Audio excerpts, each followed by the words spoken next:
vai ganhar. Mili, o Fluminense, o presidente do Fluminense resolveu, né, à distância, meio sem querer, falar também sobre o assunto, falar que é terminantemente contra gramado sintético. Eu sei que você escreveu sobre isso, você fala um pouquinho com a gente.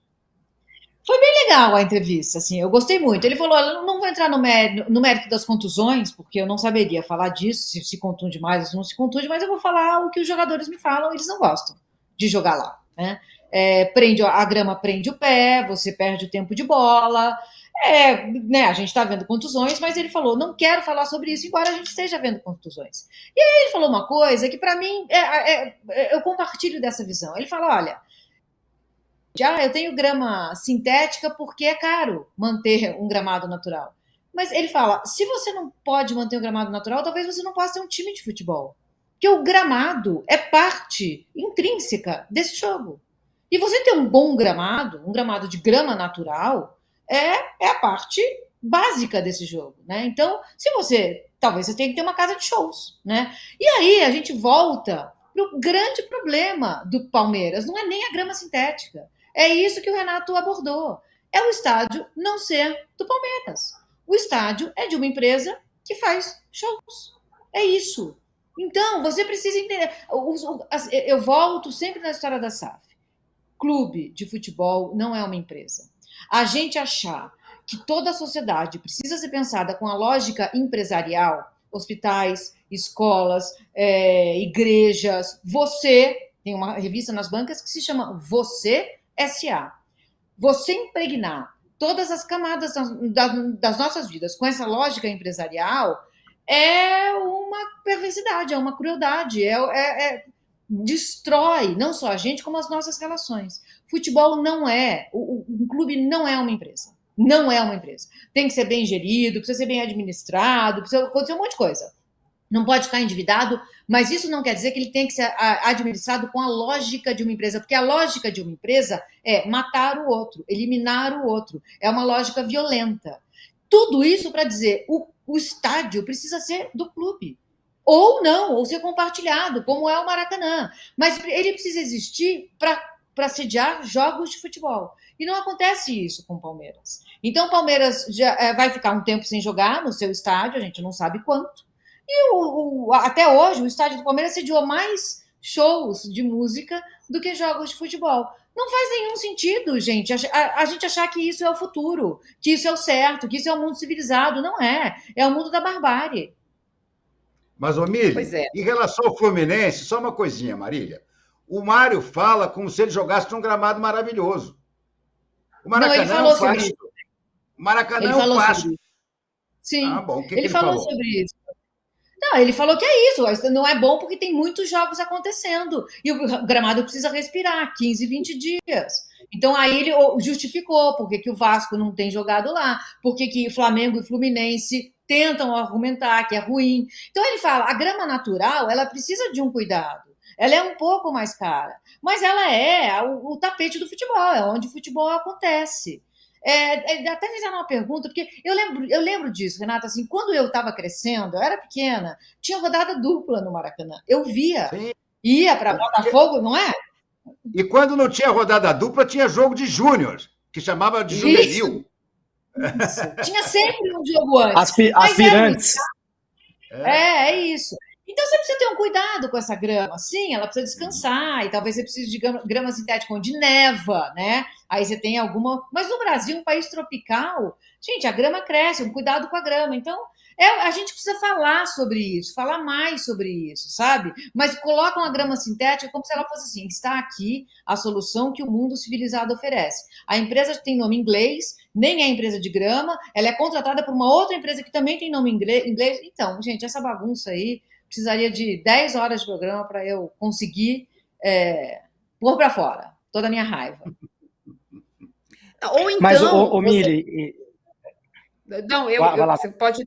Comenta, Júlio, comenta, porque eu vou chamar outro assunto.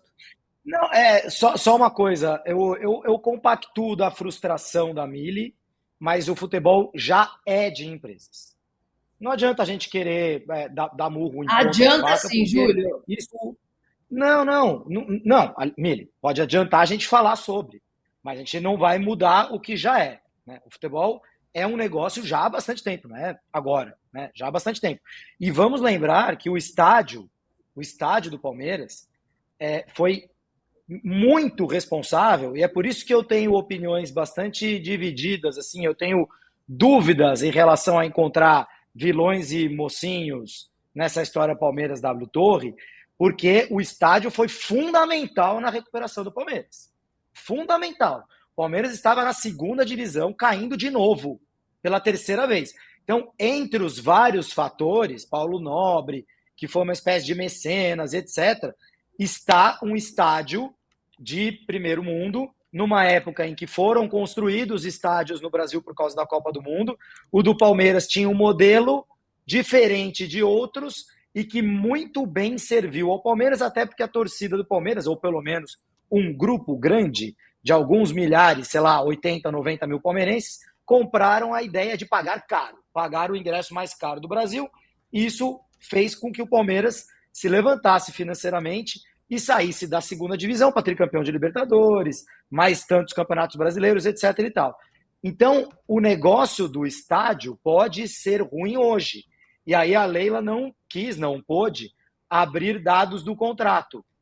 Mas fizeram um contrato de 30 anos, em que nos primeiros 10 o estádio serviu muito para o Palmeiras. Muito para o Palmeiras. Teve muito show no Allianz, etc. e tal, como sempre teve no Morumbi. Entendeu? Então, tem show, dá para conviver com futebol e show, dá para conviver, dá para ganhar dinheiro, ganhar dinheiro com isso. E o estádio serviu muito para o Palmeiras. Agora, chegou-se à conclusão que agora não serve mais. Os números do futebol cresceram muito, e crescem, e não fizeram essa conta lá atrás, e hoje o negócio é muito melhor para a W Torre do que para o Palmeiras. Senta e renegocia, não sei.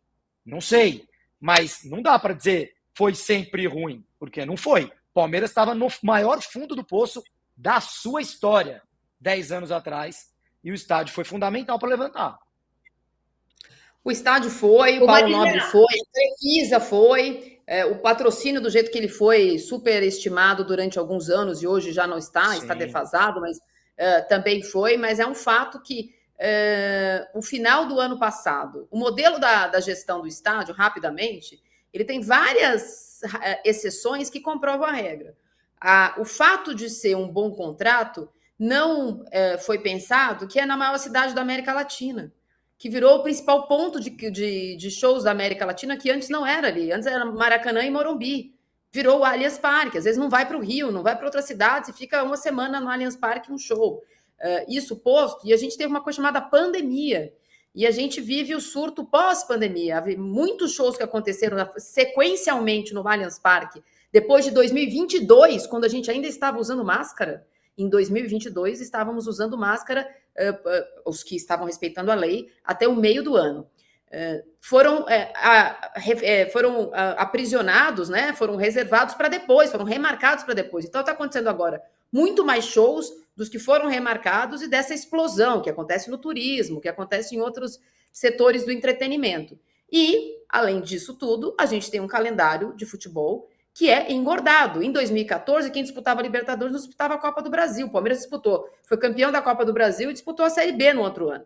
E disputou a Libertadores. Quer dizer, a gente mudou o calendário, tem mais jogo, tem mais show, e São Paulo, que é a cidade que mais recebe show na América do Sul, virou o Allianz Parque quase que a sede oficial dos shows. Vamos mudar completamente de assunto, porque vai ter novidade amanhã.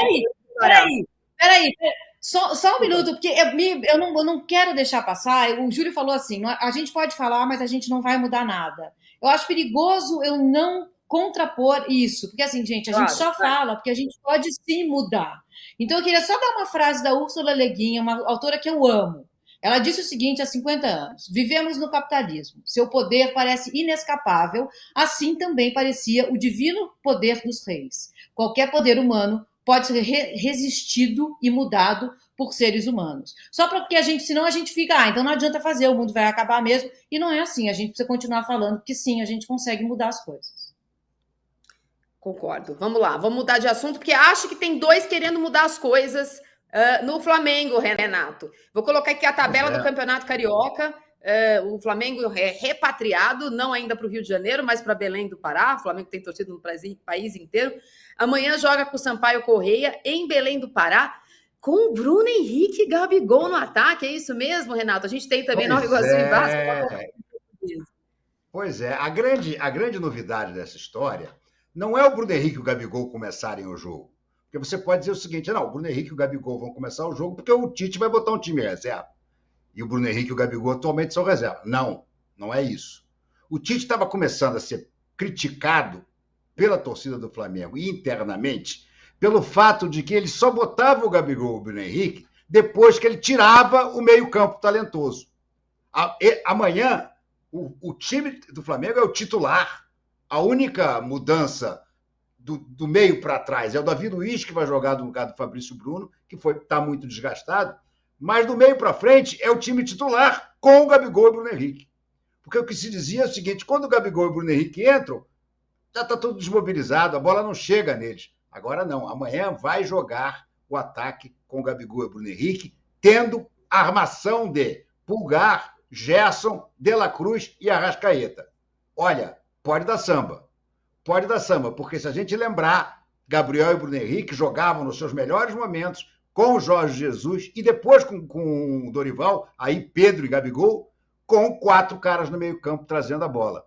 Estou muito curioso para ver como é que vai ser esse jogo de amanhã e como o Gabriel e o Bruno Henrique vão aproveitar essa oportunidade.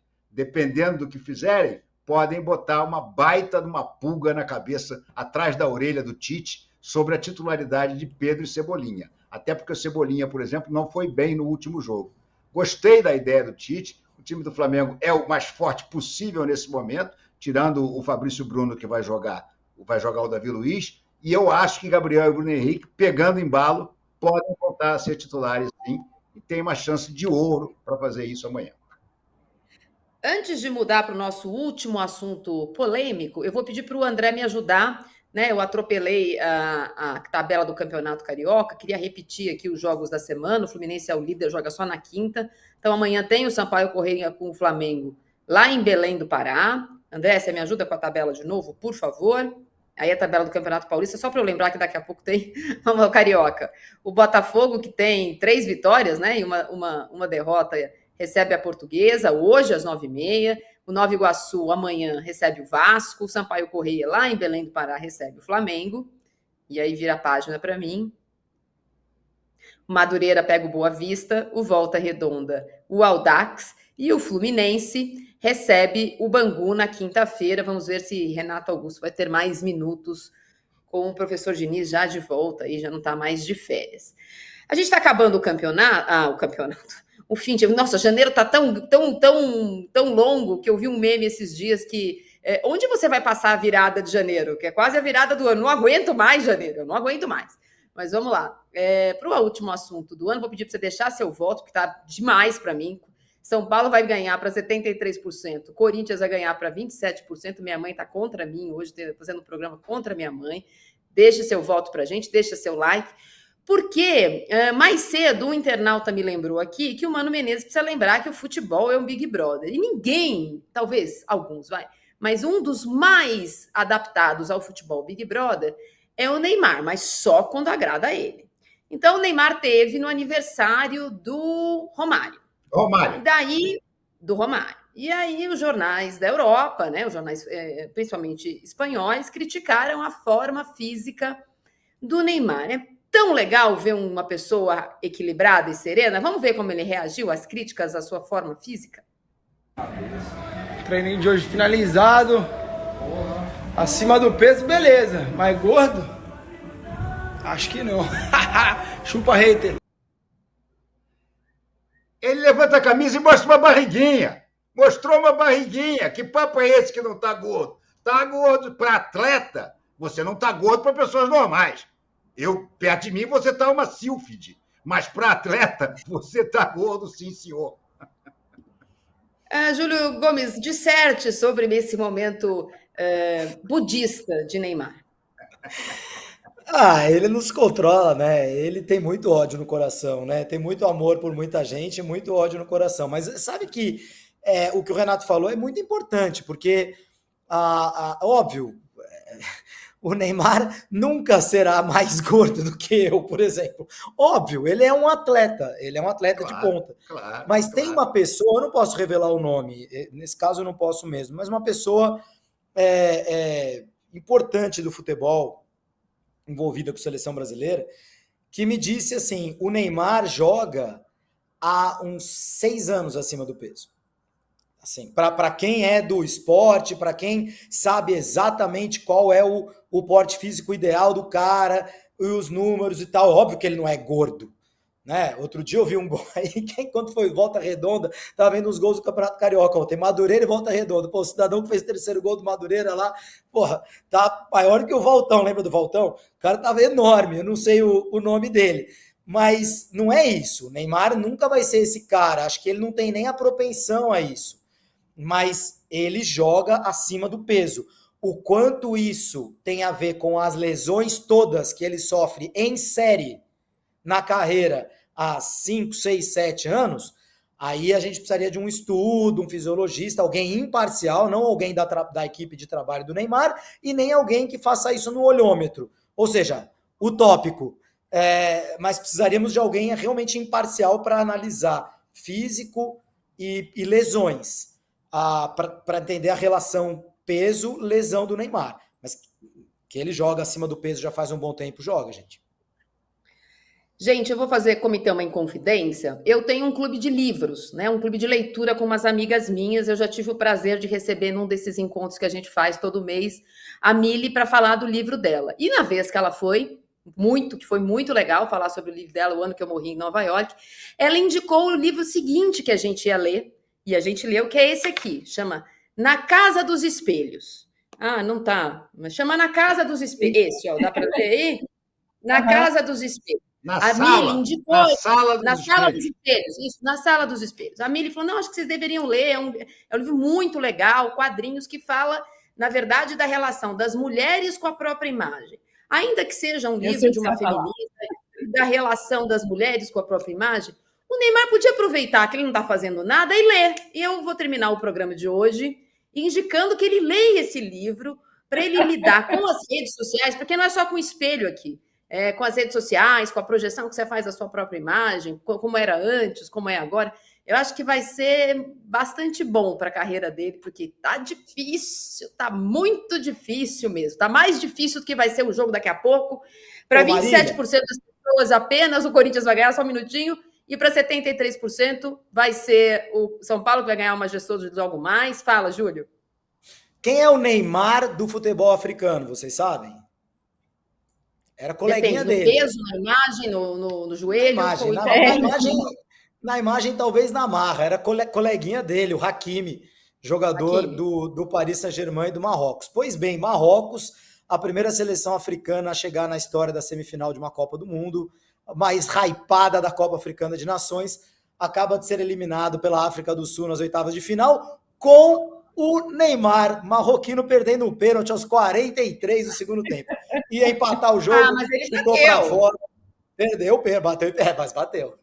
Mas ele bateu. Bateu. Não é verdade? Às vezes não dá tempo, às vezes você quer ser o último para sair na foto. Bateu, irmão. É verdade, quem bate, bateu.